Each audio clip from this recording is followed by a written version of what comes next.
Dr. Bradford Hunt is professor and chair of the Department of History. Can you eat the mic a little more, Bob? It's okay. Department of History at Loyola University Chicago. Prior to Loyola, he served as vice president for research and academic programs at the Newberry Library. And before that, he was a vice provost and dean at Roosevelt University. He did the history of the Chicago Housing Authority, titled Blueprint for Disaster, The Unraveling of Chicago Public Housing, and he won the Lewis Mumford Prize from the Society of American City and Regional Planning History in 2008 and 2009. He conceived and produced Chicago 1919, right? Confronting the race riots, which won the 2020 National Council on Public History Award for Best Public History Project. He received his PhD in history from the University of California in Berkeley and went to Williams College. Okay. Now, you should have seen the real curriculum vitae. It would have taken me all night to read it. So what I did, instead, I called his dad. And I said, what do I say? What do I say about this guy? There's so much. And his dad's thought was this. His dad's first and foremost thought was this: Brad got all his talent and ability from his mother. And he told me this is what you all really need to know about Bradford Hunt. Thank you. Thank you, Bob. Watch out there. Careful. Well, thank you, Bob. And I want to thank Nancy Thompson and the Cornerstones Steering Committee. Also want to thank Regan Burke here in the front row. And thank you, Fred, for making the AV possible. So welcome tonight. We've got about an hour. I'm going to show you a whole lot of images and talk on this topic of how Chicago became one of the most segregated cities in the country. I'm going to do this in a broad sweep. I'm going to recommend, if you have not seen it, this television show produced by WTTW here in Chicago called The Shame of Chicago, Shame of the Nation. It's a 4-part series. It's really well done. Anybody seen this? Several of you. Okay, good. You have seen a treat. You'll recognize the themes tonight. I'm a talking head very briefly in episode 3. I think this is probably the best documentary we have on this topic of Chicago race and segregation. And the show argues that, white Chicagoans created a culture of segregation, one that was backed by private industry, by governments, and also by localized violence and intimidation.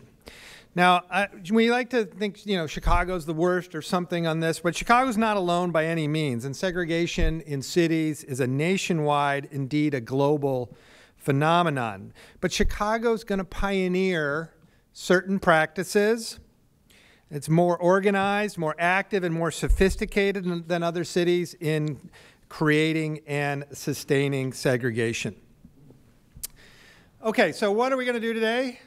We're going to, here's my agenda. I want to talk a little bit about the first great migration of African Americans to tee up this moment. I want to talk about the Chicago Race Riot of 1919, which is a seminal, pivotal moment in Chicago history that's going to then inspire a lot of the segregation that we're going to see. It's going to inspire things like restrictive covenants that Fourth Presbyterian Church is involved in.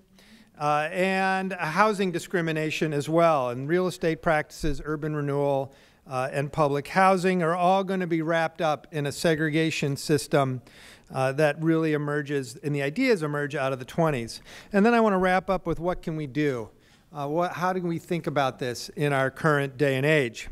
In order to tee this up, I want to actually step a little further back to 1915, to this film, Birth of a Nation, which was formative in American culture in cementing white supremacy among Americans. It was a spectacular movie for its day. It was a blockbuster. It was the biggest film ever produced massive amounts of special effects that no one had ever seen before. 40 million people saw this film. It was shown at the White House, praised by Woodrow Wilson. It's a deeply racist, deeply white supremacist film about the South during Reconstruction after the Civil War. And this film almost single-handedly is going to rebirth the Ku Klux Klan in the nation.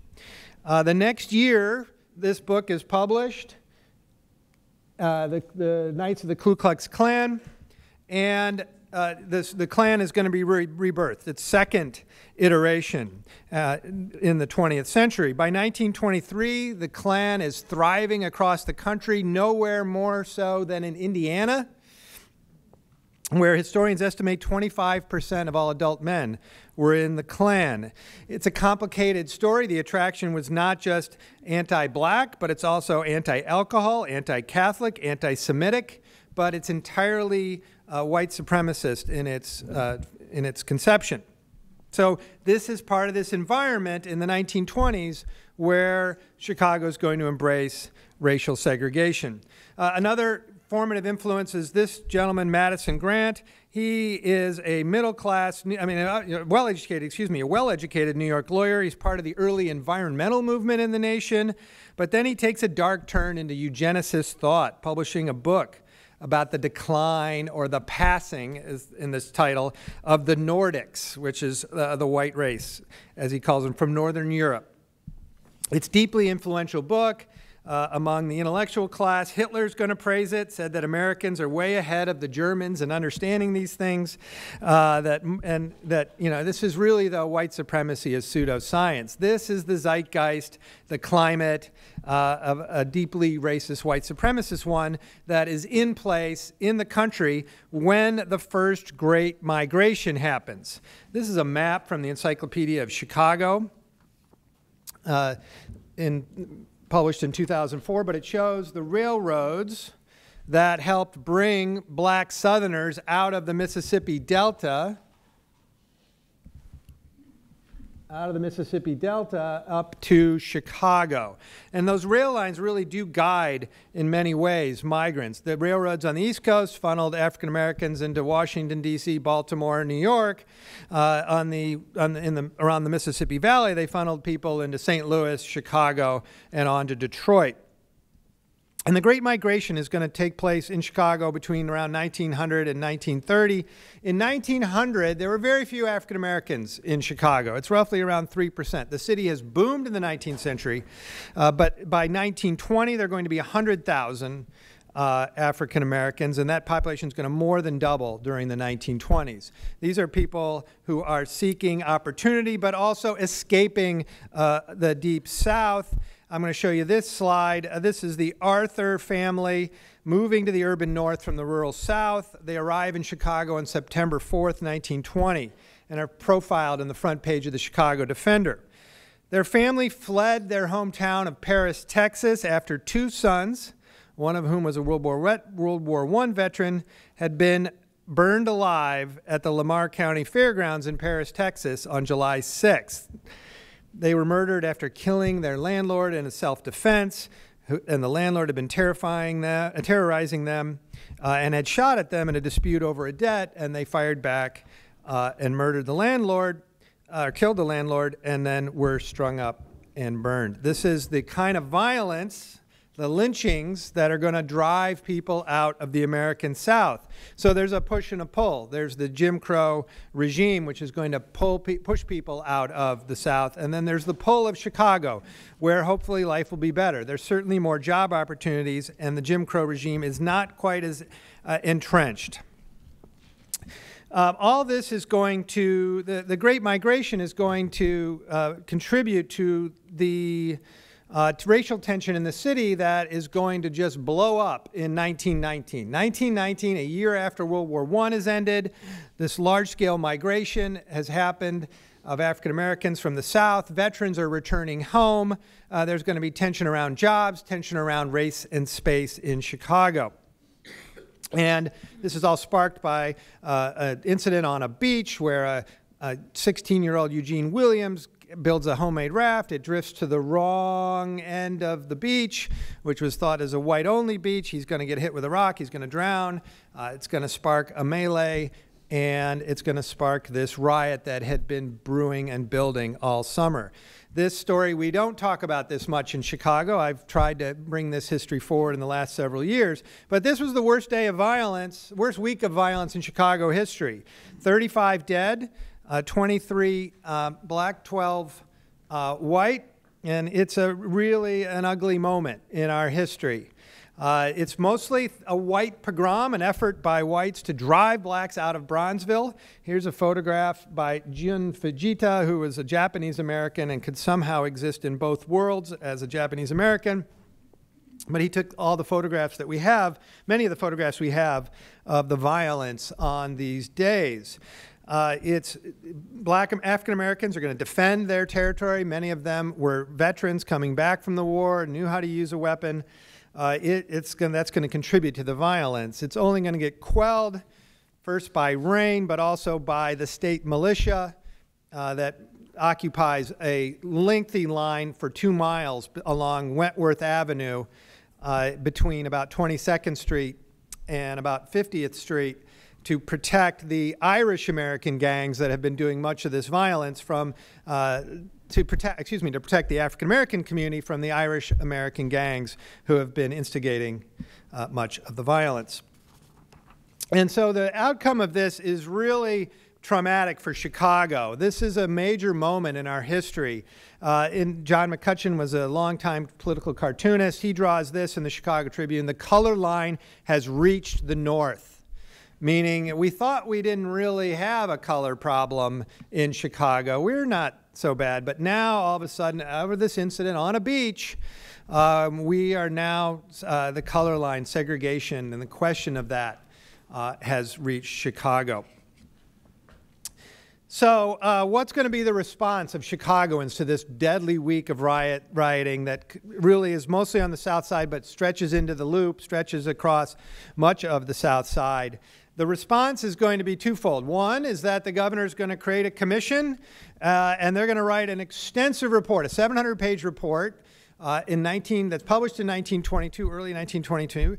It reads just like the same problems we have today. This report will document the problems in education, policing, housing, job discrimination, all the same things that it has a real feel like, wow, not much has really changed. Of course, things have changed, but it does strike me when I read this that, wow, they nailed it then, and yet it's not going to be listened to, in part because nothing's going to come of that commission report, in part because Chicago's response to the 1919 race riots is going to be that we got to keep people apart.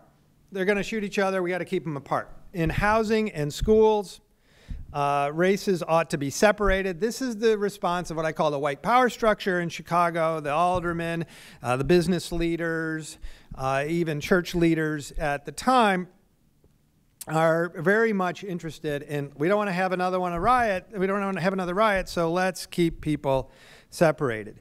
And this is going to the real estate industry is going to create, after this, a series of tools to help segregate the housing market in Chicago.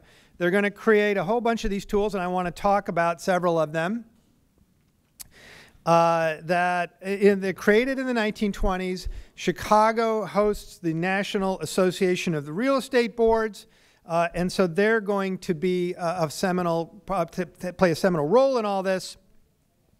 And these are new tools to help segregate Chicagoans. Of course, there's always an old tool, and that's violence and intimidation, these street-level responses that are also a big part of this. Part of my contention is that even if we hadn't had those real estate tools, there still would have been violence enforced on the street. That was a major part of this riot in 1919. Okay, so let's talk a little bit about this National Association of Real Estate Boards, founded in Chicago. Here's a photo of them in 1917. They're a powerful group. Real estate practices are starting to get institutionalized, professionalized in the 1920s. Before that, you kind of sold your house in an ad hoc way. Realtors are starting to shape the housing market and shape the city by helping steer people in certain directions.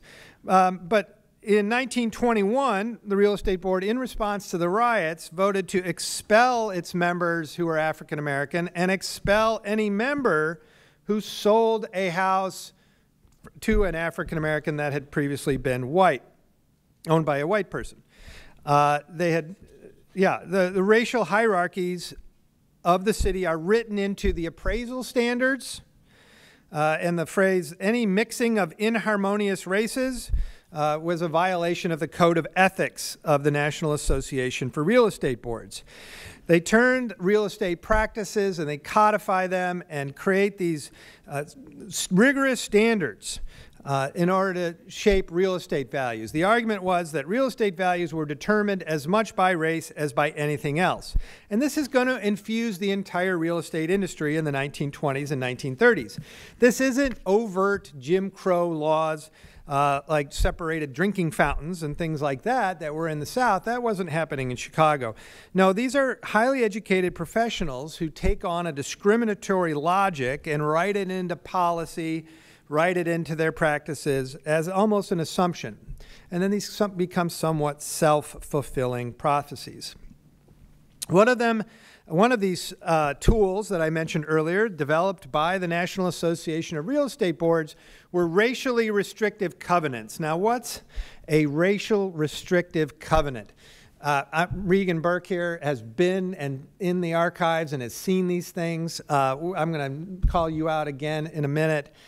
A restrictive covenant is attached to the property as a covenant that is recorded with the county, and it says you cannot sell to, it could say a lot of things, but it often said you cannot sell to a person, an African-American person, and sometimes even Jewish people. So these were racial covenants written onto a property, attached to a property that could govern its sale and recorded with the county. In 1926, the Supreme Court says racially restrictive covenants are okay, something they would not reverse until 1948. Here's a map of the racially restrictive covenant. This was a little hard to read. It's from the encyclopedia. Those little gray dot areas are where historians thought in 2004 these covenants were, but there's a lot of guesswork in here, and we really have not done the deep archival work until Regan and others have started in the last few years. I'll tell you more about that at the end.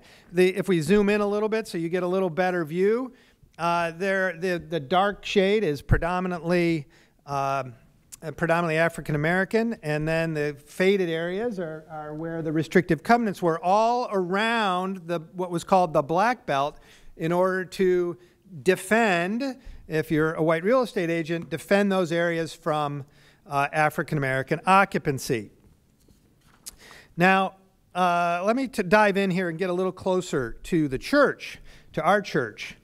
When we talk about this. Now we're on the near north side, and the near north side had one of the largest property covenants in the city. A single covenant covered 3,700 properties in this area that stretched from North Avenue down to the river, from the lake over towards the north branch of the river, that large chunk of what we would think of as the near north side.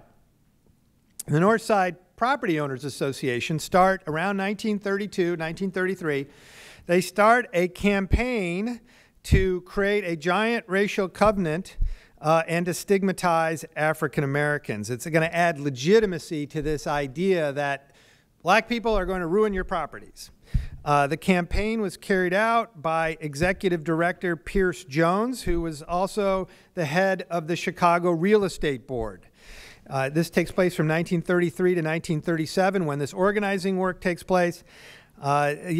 This covenants were signed by property owners, and including Fourth Presbyterian Church, the Moody Bible Institute, the Newberry Library, the Fortnightly Club, the American National Bank, the Academy of Fine Arts, and a long list of institutions. All of them held property in this area, and all of them were signed on to the covenant.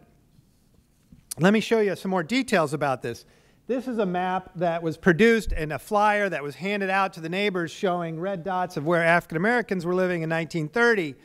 And this map, I've got to give you some orientation on it a little bit. I'm going to dive in and let's show you where we're at here. We're kind of west of LaSalle Street. We're between North Avenue and Division Street. We're kind of west of the Newberry Library in what was formerly Cabrini Green. This little dot, this little intersection in the middle is the Jewel Osco at, Clybourn and Division. So that neighborhood had started, the housing was awful. Black families would move in desperately seeking rent. Remember, there was job discrimination and they couldn't just get a good job. They were moving in, and this freaks out people to the east of State Street, who then form this large covenant. Now, what does the covenant look like? Let's go to the fine print of this document. This is the bottom of the map, and it says the Near North Side Property Owners Association proposes to ask every property owner to agree to sell and rent to white people only. The Supreme Court has already upheld. Owner agreements have been held valid and legal by the Supreme Court. It is unthinkable that we would sit idly by and permit the greater Near North Side District, one of the finest in the entire world, to be occupied by a race alien to us. And one of your friends or neighbors will either call upon you. And, you know, this is in the flyer handed out. We have letters in the files. This came from Regan last week. Thank you for sending this to me. It's a letter from this Near North Side Property Owners Association talking about raising money. This is not cheap to organize and produce a covenant. They're asking for $100 from the Chicago Historical Society.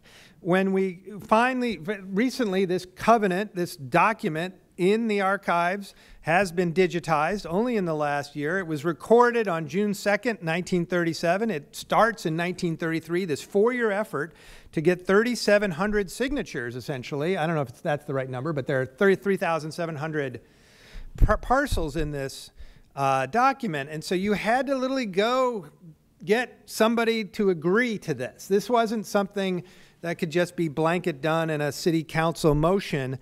This required going door to door and getting the signatures on things. Here's the line where the Fourth Presbyterian Church, the congregation of Fourth Pres, owned 2 blocks on Huron Avenue at 5456 and 5860 Huron Avenue. You can't see that. All these properties are on Huron Street, Huron Avenue. And here it is. This was actually an interesting story that Regan and your colleague Justin came up with about how at the time the church was supporting the Carter Westminster Chapel, which was an element of the Assyrian immigrants. And we have the pastor here, and Q&A will have you tell us a little more about your congregation. So the church owned this property in part to support an immigrant church. So these stories are complicated, right? But when we get down to it, I think this example really shows us 2 things. One is that this is not a passive thing. This is an active effort. And I know the story at the Newberry board considers this and says, yeah, okay, there was no objection raised. That's evident in the files. This was thought to be normal. It had been approved by, or it had been deemed valid by the U.S. Supreme Court. And so the entire structure of the city at this point is built around this mode of segregation. In this case, we're going to do it politely through these covenants as opposed to violently on the streets. But these restrictive covenants were really damaging to the black community. We have a poem by Langston Hughes here, who wrote in 1949, "When I move into a neighborhood, folks fly. Even every foreigner that can move, moves. Why? The moon doesn't run, neither does the sun. In Chicago, they've got covenants restricting me, hemmed in on the south side, can't breathe free. But the wind blows there. I reckon the wind must care." Langston Hughes, 1949. Really powerful. This story will animate Lorraine Hansberry, A Raisin in the Sun, all about her father's efforts to move into a white community and violate the restrictive covenant.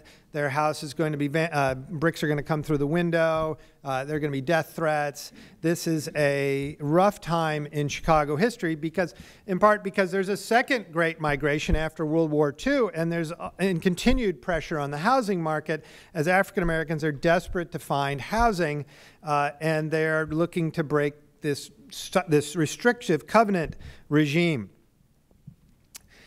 Before I go into, okay, so that's restrictive covenants. I'm watching the clock here. I want to make sure we have time for questions and answers. I want to walk through some of the other ways. If we just had restrictive covenants, those are going to get outlawed in 1948. All that's going to say is that they're not enforceable. That means African Americans have to take people to court. And then the court says, yep, that's not enforceable. But that takes that level of effort to break covenants. It's not until 1968 that covenants are outlawed in America. But covenants are only one part of the picture. I said there are other tools. Well, we talked about violence. I want to come back to a moment in 1953, the Trumbull Park Homes incident. People know this story maybe. Is this one you've heard of? Trumbull Park Homes was a new housing development I'm sorry, not a new housing development. It was built in 1938. And it was accidentally integrated by the Howard family, seen here. Betty Howard on the right passes as white, rents the apartment. When her husband and kids show up, Donald Howard is obviously not white in the minds of neighborhood residents, and all hell breaks loose in Trumbull Park Homes in 1953. It's going to take 1,000 police officers for months. They round-the-clock police sport. To go to the grocery store, they get in a police van and go miles away to a grocery store in a black community and then get police escorted back. There are riots around this housing development. A brick comes through their window, and they're seen here holding back. I'm not sure exactly what's happening, but that's the boarded-up window that they're holding in that picture on the left. This is going to go on. This protest is going to go on for over a year by white community members upset about racial integration in their far south side community. It's going to make national news. Eventually, it's going to cost the housing authority's director her job. She's going to get fired, and there's going to be a deal made where we're not going to integrate, put black people into public housing developments in white neighborhoods. That's not going to change till the late 60s. So, yeah, violence is a part of this. And there are all sorts of little violent episodes. This is a major one, but it's happening. Intimidation, violence, bricks through windows, sometimes bricks wrapped in kerosene, wrapped in newspaper, doused in kerosene, lit, thrown through the window, burning houses down, particularly in the early 1950s and late 1940s. That's a violent response, but the government is also involved. I want to come back to government practices. We talk about redlining as a practice of the federal government. Again, all these real estate guys are going to move into federal agencies, and they're going to bring with them the practices that they had started to learn in the 1920s and say, yep, the neighborhood is, the value of houses in the neighborhood and whether we should loan in those neighborhoods is determined in large part by the color of the people who live there, as well as the conditions of the home, as well as other factors, but race was always determinative. If there were black families in a block, then your block was going to be labeled pink here, which means do not loan. The grade 4 loans should not be in those neighborhoods. Meanwhile, this map, this is the North Shore, an insert of the North Shore. All those areas are blue and green. Those are good. Yep, we can make loans there. As you see, much of Chicago is kind of cautionary. There's just a feeling that the housing stock in Chicago is old, is going to need to be rebuilt. And that's going to fuel another element here in a segregation regime, urban renewal. This is a planning document. After World War II, the thought was that we're going to need to rebuild large swaths of Chicago. You know, we've done this before. The city burned down, we rebuilt, and the city burned down in 1871. Great Chicago fire. We can keep rebuilding. And so identify large neighborhoods as ripe to be rebuilt. Well, a lender's not going to lend into a community that's slated potentially for demolition. And urban renewal has this liberal veneer to it. You know, here we have a report from 1947 arguing for the wholesale clearance of much of the South Side. And it says, for the cost of a battleship, at the cost of a battleship, we can build, in essence, large new housing developments. And these are Harvard planners here in the photo. This is not, you know, there's an ingrained sense that these neighborhoods need to be wiped away, and the people might be expendable as well. And this logic is going to drive so much of redevelopment on the south side of Chicago. Here's urban renewal in practice of midstream, 1963, the south side. We not only have a new highway, of course, that displaced a lot of people. You see huge vacant lands as whole neighborhoods get wiped away. Some of them already rebuilt with those high-rise towers closer to the lake. And in the lower right corner down here, public housing developments. And the Bronzeville that we see today from roughly 22nd Street down to 47th Street is completely refigured. It used to look entirely different. And that is a product of urban renewal. It displaced a whole lot of people. It ripped up neighborhoods. And it contributed to the struggles African Americans had in finding housing. Public housing as well was part of the slum clearance program. As Bob mentioned, I've written a book on this. I could talk all day. I don't want to do that. Here's the Harold Ickes homes. Kind of, yeah. It's new, it's modern, it's got all the conveniences. It looks stigmatized in many ways. And this is a good photo of it. This is the one that's taken to say, look at what we've done. Those who've lived in Chicago know for a long time know that the Robert Taylor homes used to run for 3 miles down State Street. There you see the Sears Tower. What I remember is the Sears Tower along the highway, the train tracks, and then 28 buildings, identical in shape, differentiated only by their address, their positioning, and the color of the bricks. Along State Street housed 24,000 people, many of them young kids, mostly poor, concentrated an intense amount of poverty, and contributed to the idea that black communities were somehow unsafe, that black communities, blacks moving into white neighborhoods were undeniably going to somehow reduce property values and bring chaos. And that's, that's a self-fulfilling prophecy to some extent, given our urban policies in the mid-20th century. I want to talk about another tactic, another tool. This one, contract buying. Contract buying feels a little obscure, but plagued many black communities. This wasn't so much about segregation as on preying on the black community, P-R-E-Y-I-N-G, in their efforts to get home ownership. Since banks would not lend, since the Federal Housing Administration would not make loans in certain neighborhoods, black buyers relied on predatory lending in the form of rent-to-own schemes that involved a contract to buy the house. Rent payments were made, and the ownership, the deed, the equity there's no equity buildup. You only got your house after you made the last rent payment on the property. And so this wreaks havoc. If you miss one rent payment, the owner would take the house back and then resell it. And it created such tension that the Contract Buyers League forms in 1969-1970. This is a heroic story to change the laws, to stop, to resist the evictions.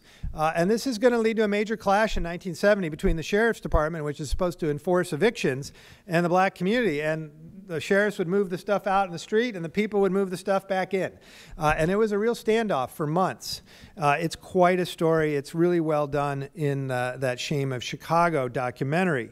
So, yeah, if you're black in Chicago, you don't have access to capital, access to credit, access to the home market through much of the 20th century.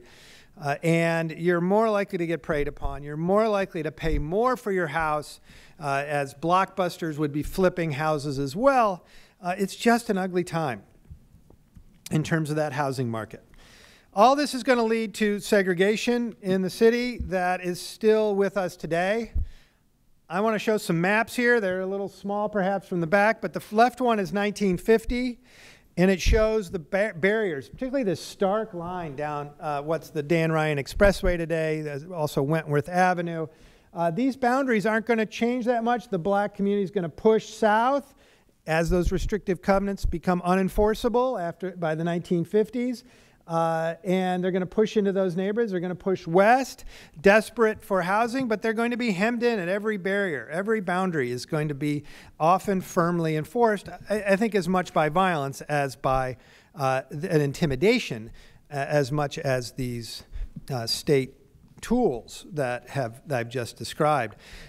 If we jump ahead I have good data from 2010. I don't have good data from 2020. If we look at a map of Chicago region, this is the region, not just the city. The green dots represent African Americans. The blue dots are whites. Reds are Asian. The oranges are Hispanic. Okay, this looks a little colorful at times. Great. Good. There's some integration. Things have changed. We are not the same nation that we were in 1960. But as an historian, I'm more struck by the continuities to this past and the slow pace of change over time. So let me show you let me zoom in here a little bit. Here's Chicago. If we get more closer into the city, you see still these divides, these borders, where people live. Yes, you can see some little dots in between, but for the most part, we are still a highly segregated city. And these boundaries have not changed significantly in the last decade. This is from 2010. We do have pockets of integration if we look hard. If we look at Hyde Park, we look at Bridgeport, South Loop, Rogers Park. We could go to Evanston. We can go to Oak Park. These are all communities that are racially integrated, sometimes intentionally so. It takes a lot of intention in community building to do so. The South Loop is a new community, and so did not have that history when it developed.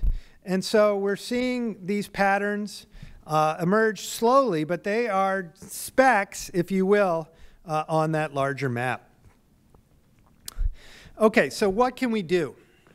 What are we going to do? I'm an academic, I'm a historian. I want to tell you about some books. If you're looking for something to read to understand this more, I've just given you a brief look at this in 35 minutes. The Color of Law is really good. There's a new book about redlining in Chicago and urban reinvestment. That's Gail Sincata on the right. If you're a banker in town, you know that name.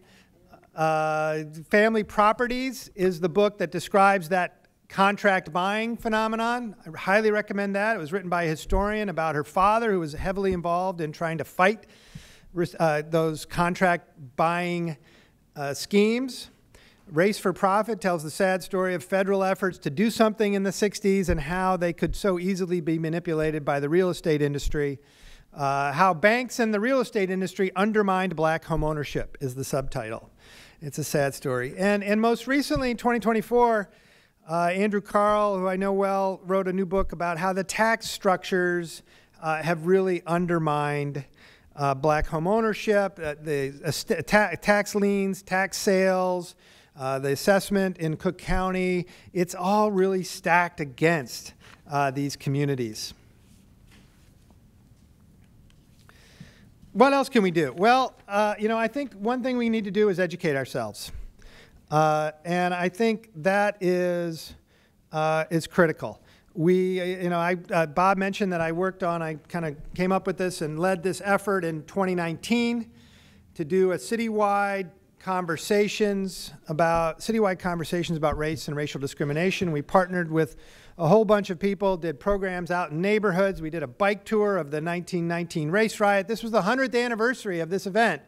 And the only marker to it is a rock that you'd roll right by at about 26th on the lake, and it's got this tiny little plaque, and you have to squint. And it was put there by high school students from York Township High School in Elmhurst.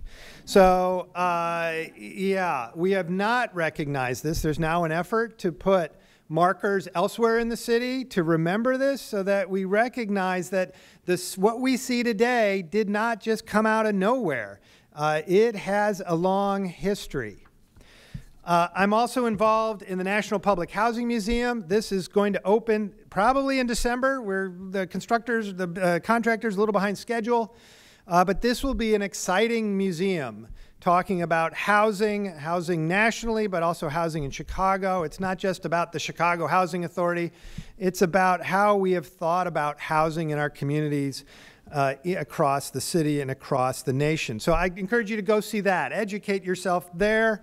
And then I want to come to the project that Regan's worked on, the Chicago Covenants Research Project. I showed you those racial covenants where the church was involved. We had no idea that the church was involved until this project, which started in 2020, went into the bowels of the Cook County, county building, basement, windowless room.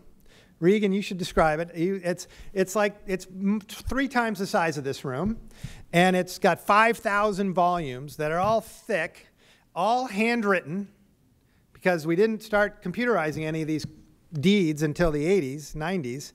And you got to go down and read the cursive, and it'll say race restriction, and you just turn the page, and there it is. And wow, it kind of hits you. The covenant I showed were discovered by these folks. Covenants, this is a map of the South Side.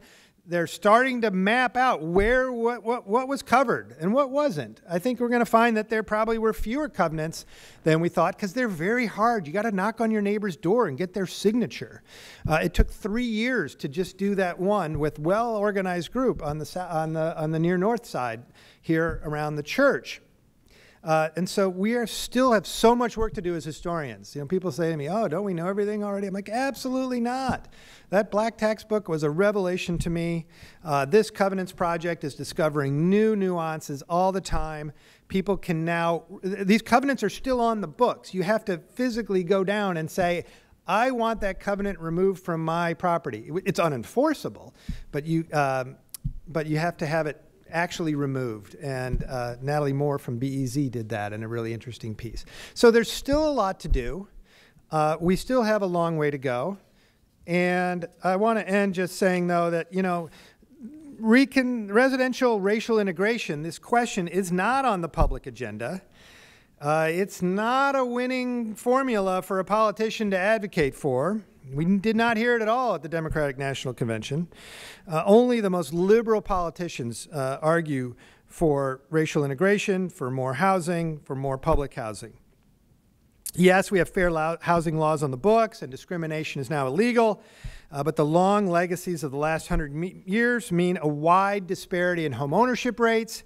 That, in turn, is a major driver of the wealth gap in this country, which in turn has influenced educational opportunity, and on and on. So none of this is simple. There are no easy answers. We cannot pin all of our social problems either on where people live or whether they are homeowners or not. But we see some of this pain even in rural America following a painful deindustrialization. We had that in Chicago. We're having that in rural America. They're similar. Yeah, I could go. I'm wandering a bit here. All this is important because everything has a history, and segregation in Chicago has this deep history, and we just don't know it well enough, and we're only just starting to learn it and talk about it. So with that, I want to open it up to questions. Thank you. And thank you to Regan and to Nancy for inviting me. Question? Yes, press the button on the microphone. Yes, you showed a map, and I just wanted to know, where did redlining end on the north side? Where did redlining end on the north side of Chicago? Yes. Well, redlining is a broad term used for lending. I'm going to go back to this map here. So redlining is a broad term used. What's happening here is that these maps are being made by the federal government. We're not entirely sure how widely they were distributed, but it was certainly understood. They were created by the real estate industry. So how do you make a map like this? You call up all the realtors and you say, here's a form. Will you go out in the neighborhood and mark down the housing conditions and who the people are who are living there and a bunch of other questions.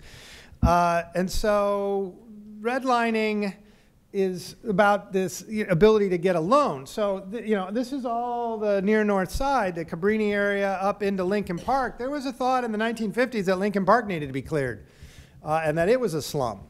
It was saved, and now, of course, it's one of the wealthiest communities in the city. So redlining in the North Shore, yes, there are examples certainly of efforts to restrict the racial occupancy in Evanston. Yes, there are covenants in Evanston. Regan told me right before we started here about something in Highland Park. I mean, these things are happening across the city and across the suburbs. There are examples in that Shame of Chicago video about things in Deerfield and Western Springs and, Naperville. It's not these. This is a widespread effort to restrict where black people can live. Does that help answer? The redlining? Redlining's an overarching term. It can include insurance. You can't get insurance. It can include you can't get a loan. It could be maybe the loan is much more expensive. All those things based on race and location. It's now illegal, but it's a hard thing to enforce. Yes? Yeah. This is obviously a historical fact. I bought a house downstate in 2010, moved from the East Coast, and it was on a private road, nice sized college town. And I read the deed covenant, and you couldn't buy the house unless 2/3 of the male head of households agreed that you could purchase it. Now that is basically a discriminatory covenant. So I brought it up to my attorney, and he said, oh, that's not enforceable, don't worry about that, nobody paid. And the neighborhood started right after World War I, and this covenant has stayed in place to 2010. And I'm the one that put up my hand and said, excuse me, people, 2/3 of the male heads of household. I said, there's 3 women on the street that own houses with no male heads of household. I said, first of all, on gender, and I said, second of all, on race. I said, no way. So don't think it doesn't exist. It's still out there. Nobody reads the fine print. Thank you for sharing your story. Rita. The state legislature in Illinois a few years ago made it easy to get these racial restrictive covenants off of your deeds. But somebody requested it in the suburbs because a woman bought a piece of property and she noticed this on her property and she wanted it off of her property, which was admirable, except for historians.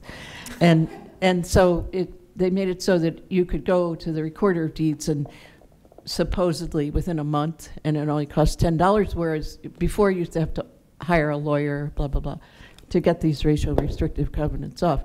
So I read that, and I thought, oh, that's pretty cool, until I met historians. They don't want these deeds off of these are historic, right? We want this history to stand. We need this history to stand. Well, yeah. I mean, meaning we don't want to throw those. It'll still be there in those handwritten books that it was once there, and there'll be another. I don't know. Will it be removed? That's a good question. Will the covenant be taken out? Yes, they can remove them from the deed. So there's a restrictive covenant on my building where I live. So I could go, we could go and do that. Yeah. But interesting. But we need to record that it was removed and what was removed. Well, that's true too. That's another layer, right? But if I could just say about Highland Park, there was an article in the Tribune yesterday or the day before about a house in Highland Park that it was owned by a man, and it's a Frank Lloyd Wright house, and they had his name on the top of it. And these recently, just this year, came out that this man in 1910 went around to people in Highland Park, established a Highland Park Homeowners Association, and there was 10% black population in Highland Park. And that Homeowners Association bought those properties and made them white and put racial restrictive covenants on them. And so they uncovered this in Highland Park, and so the Park District removed his name from the house, but not without the history being there, and put, like a Park District name or something on this historic house. Yeah. Difficult history. Yeah. Go ahead, Tom. You touched on it, but can you explain the block busting technique? Blockbusting is really interesting. So on the margins of the Black Belt, the margins of where African Americans lived, whites were often scared that their property, their block, was going to go next, that racial transition would come to their property. And so it was often black real estate agents, we have to be straight about this, that would go knock on the door of the white homeowner and say, yeah, there are black families down the street and we'd love to move in. Will you sell me your house? And then I'll turn around and flip it for more to the black family because the black family was desperate for housing, and whereas the market was, you'd buy it for low and sell it for high. And that was an effort to take advantage of this dual housing market that penalized black families. It also helped expand, though, the amount of area available. But it was white families in the 50s, we'll talk about this, as we were scared out of our mind and we had to sell before the housing price went down, and it's going to lead to white flight particularly out of the south and west sides. That is going to really, help accelerate some of that racial transition. But blockbusting is unethical now. At the time, it was also thought of as illegal, or not. It was not illegal. It was thought of as unethical, and often whites were complaining about this because they felt that their houses were most likely to be, undercut in this market as a threat of racial transition takes place. But that only works because other white families say, "Oh yeah, if a black family moves in, we're out of here." And so that logic permeates the whole thing. Does that help? Yeah.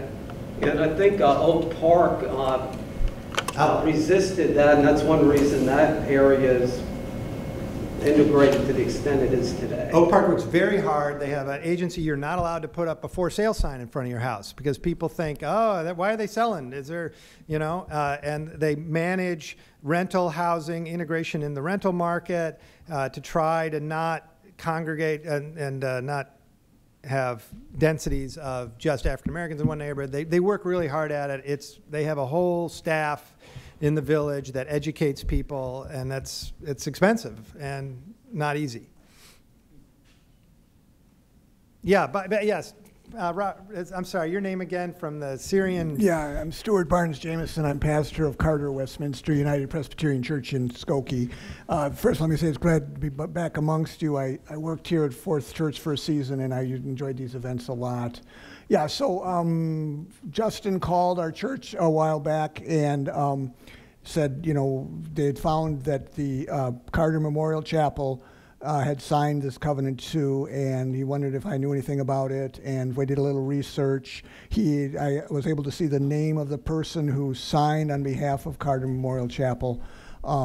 His name was Cyrus Murad. Murad is an Assyrian last name. One of my members, that was her maiden name. The Murads were very involved in the church at the time, but that family did not recognize the name Cyrus Murad. But anyway, so it's been very interesting, and that led me to a little bit of research into the minutes of the session meeting from about that time when it was signed, and it was very interesting. I saw no record of them, as a session deciding to sign this covenant, but what I did see were several references to them wanting to invite and host a black college choir to sing in their congregation.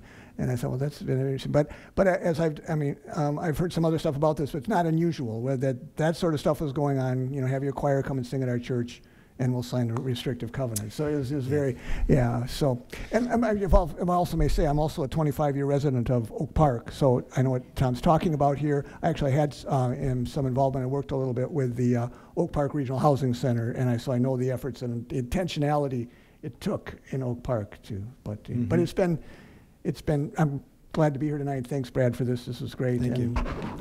Yeah, you can imagine the pressure on the church leader, to sign this. Somebody says, well, you got to sign this, and if you don't, you can imagine this neighbor going door to door and, okay, no loss, yeah.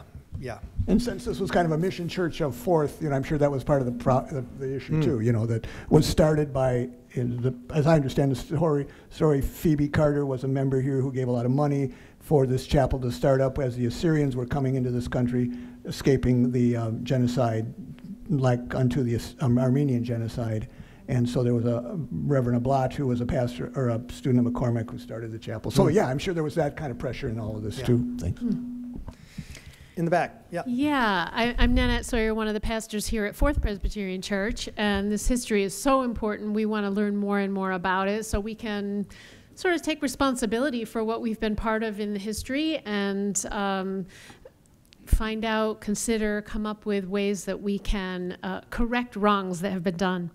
One of my questions about it is, you showed the screen about how we owned 2 blocks worth of property, the Fourth Church owned. Do we have a record of an actual signature from Fourth Church?